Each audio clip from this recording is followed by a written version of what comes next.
Oh, look at this outfit. Crash's outfit. It's so good. The master of subtlety. That's right. Look at it. He's a charmer.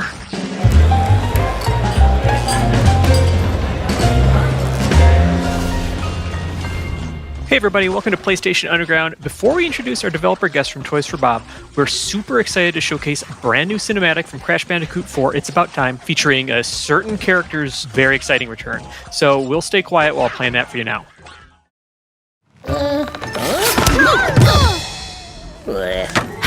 Thank you so much. Wait, Tawna? But you're different. You're not from our universe. It's good to see you guys. It's been a long time for me. We lost touch in your universe too, huh? Yeah, you could say that. What did we, die or something? What? No, nope, no, definitely not. So how are things in your dimension? The usual.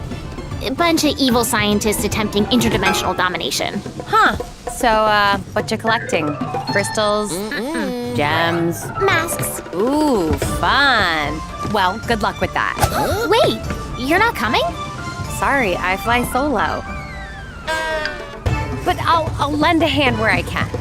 In fact, I already have.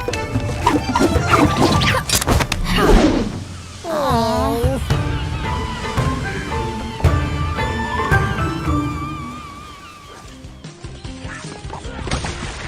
Welcome everybody to another episode of PlayStation Underground. You got Tim and Kristen here. Hey. And we are so excited to be joined by Lou Studdert, producer on Crash 4, It's About Time, and Mandy Benenov, writer on the game.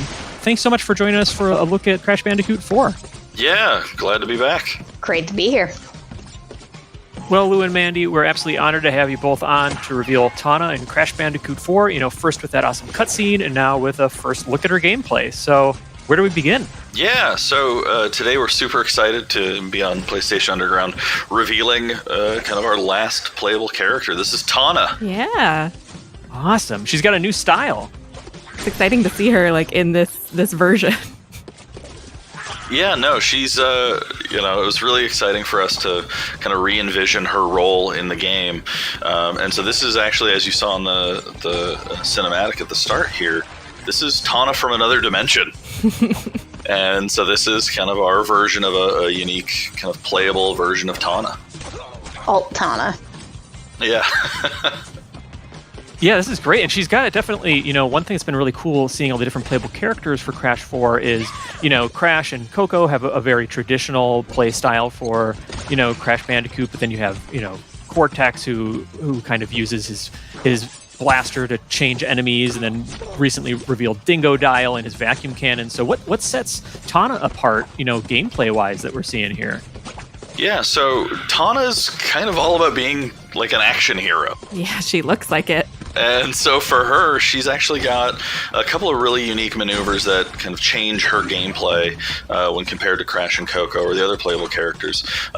Primarily, she has what we call her hook shot. It's kind of a grappling hook that allows her to traverse the level really speedily. And then you can also see she's the only character that can wall jump. And so for her, it's all about kind of quick traversal and comboing these different maneuvers together. Oh, there's that hook. Cool.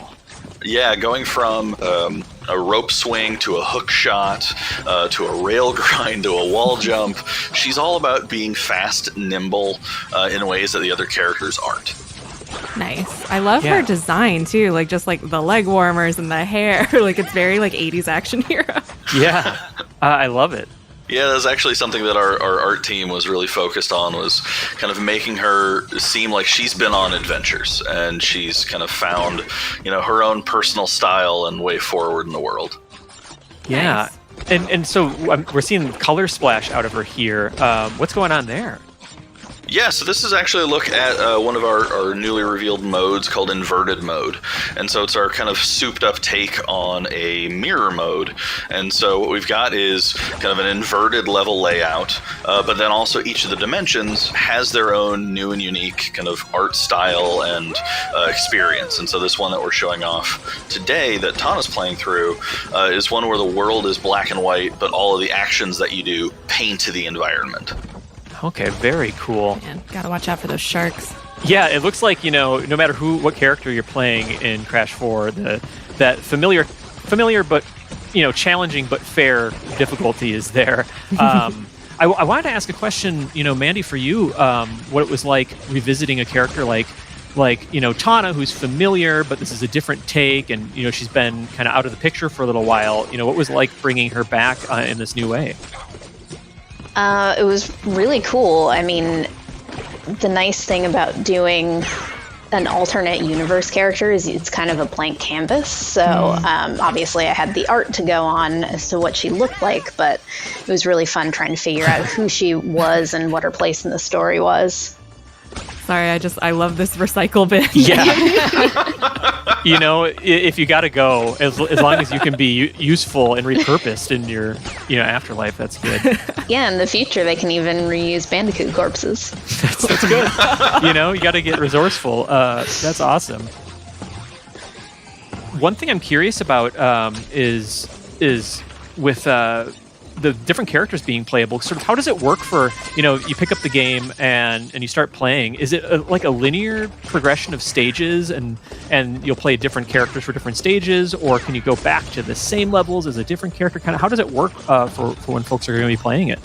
Sure. So the main adventure is a linear series of stages. We've kind of taken our cue from Crash Bandicoot 1, and we've got what we call the dimensional map, which is kind of this overview of the levels, and that allows us to introduce new mechanics and new characters along the way. Now, the 3 additional playable characters, Tawna, Cortex, and Dingodile, will be introduced with their own main level story to get you up to speed on how they play, what their movesets are, so we can kind of train you in how to play them and introduce their storylines.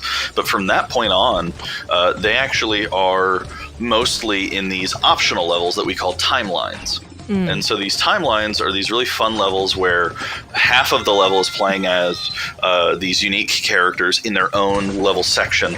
And then you see how their story interacts with Crash and Coco. Interesting. So it's more like this is like the sideline of what's happening? Yes, exactly. And so it was kind of fun is, when we were working on this and, when Mandy was doing the writing and figuring out how we wanted to do this, we kind of joked, of each of these different characters have their own way of interacting, where Cortex being, a villain is doing stuff to hinder Crash and Coco. Dingodile is just kind of an accidental tourist in all of this, and so he's mostly just kind of causing havoc unknowingly. But then Tawna is all about almost being kind of like a guardian angel on the sidelines. Aw, she's looking out for him. That's awesome. And I like that it's kind of this interesting contrast to Cortex, who's kind of causing destruction that might hinder the progress of, Crash and Coco in their stages. But, the one thing I'm curious about, too, is from a gameplay and sort of narrative perspective, like, Tawna's, her abilities to, like, everything from her animations, whereas Crash might have sort of like a belly flop or something like that. She has this really, like, intentional ground pound. What does her new design sort of say about her as a character in Crash 4? Sure. I mean, Mandy, do you want to speak to that? Sure. I think the biggest thing is it speaks to her past in her universe, which you don't really see, but just the fact that she's an experienced, capable adventurer. This really isn't her first rodeo, and so I think that really shows through her animations and her moveset and all that stuff. Yeah. Man, this underwater level is just, I love how it, like, she's kind of slowed down and has to move a little bit more agilely, I guess. Yeah. Is that another inverted level? It is, yeah. Okay. Yeah, so this is actually the inverted version of this future dimension, and so it totally changes the way that the level feels. Really does, yeah. I love that because it really just adds to the replayability of, like, you think you already know how this level runs, and then going through it again with this different style, it just adds that extra layer. Yeah. Yeah, it's really fun because what we found is playing the Crash games, you build a muscle memory, and so you end up, like, you actually see, especially now that we have this death counter, you see your, skill grow just by kind of replaying it and knowing the challenges. And so we wanted to create a mode that completely messed with that. Yeah. And completely completely made your muscle memory betray you, and you actually had to learn and relearn the levels over again to make it feel really fresh. I love that. No, that's really cool, and I'm also just a huge fan of seeing. I love wall jumps in game, and growing up with like side-scrolling platformers from like the 8 and 16-bit era, like just wall jumping it can be so liberating and requires such precision and skill. So it's fun to see that in a Crash game. Also, it's fun to see enemies stacked on top of each other to try to take you out with flailing cutlasses. So yeah, what are we looking at now in terms of gameplay here? Yeah, so we wanted to show off a little bit more Crash and Coco, of course, just kind of, to make sure to know that they're in the game as well. I'm loving her pirate costume. Yeah, that's actually the other thing that we recently unveiled is that you can actually find gems in levels and kind of earn gems, and these gems are used level by level to unlock additional skins for the game. Nice. And so this is something that's, it's not a microtransaction or a purchase, it's purely, a game experience thing, but we wanted to show off some of those skins, especially the ones that are fun because they're themed to the world that you're in. And so we started the video taking a look at Tawna in kind of a pirate-themed dimension level. And here we've got Coco doing some similar exploration, but in a different level and wearing her awesome pirate outfit. Nice. Awesome. I loved earlier when she was able to like whip one enemy right into the other. Yeah. So satisfying. Yep. And yeah, in the interest of showing off the variety of Crash 4, I guess it's just worth noting that this is pre-recorded gameplay. We're not doing this live as we're talking, just because we did want to be able to kind of show a bunch of different examples of the gameplay all at once. But I'm loving this world and sort of the pirate theme. And I did get a chance to play a little bit of Crash 4 and try these sort of like rail grinding sequences, and it's a lot of fun. One thing I really liked is that when you're controlling them underneath on the underside of the rail is that you have control over kind of where their body's angled, so you can kind of dodge incoming attacks. Oh, look at this outfit. Crash's outfit. So good. The master of subtlety. That's right. Look at it. He's a charmer. So is this his future get up? That's right, yeah. Okay. Future Crash. This is what we're all going to look like in the future, so get used to it. You heard it here first, folks. Yep. Anything to make me feel alive, this is what I could use. I love this. So this is the same sort of themed stage as we were looking at with Tawna underwater, but this is just its sort of default look. Is that right? Mm-hmm. Yes. So yeah. Okay. So this is what we call the snacks dimension, because this is kind of the culinary capital of the universe. This is the Neon City, and there are food trucks throughout. And it's actually what we wanted to do was make a futuristic world that was ultra, happy and positive. We didn't want to make, a super dark, depressing dystopia.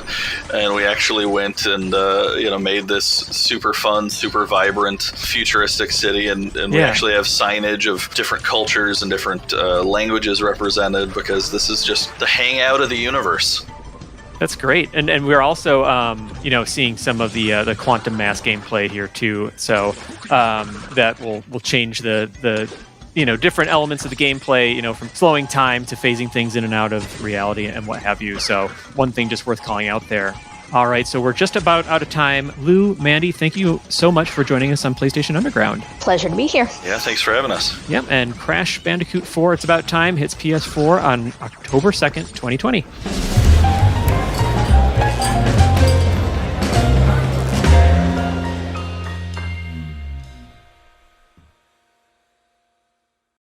PlayStation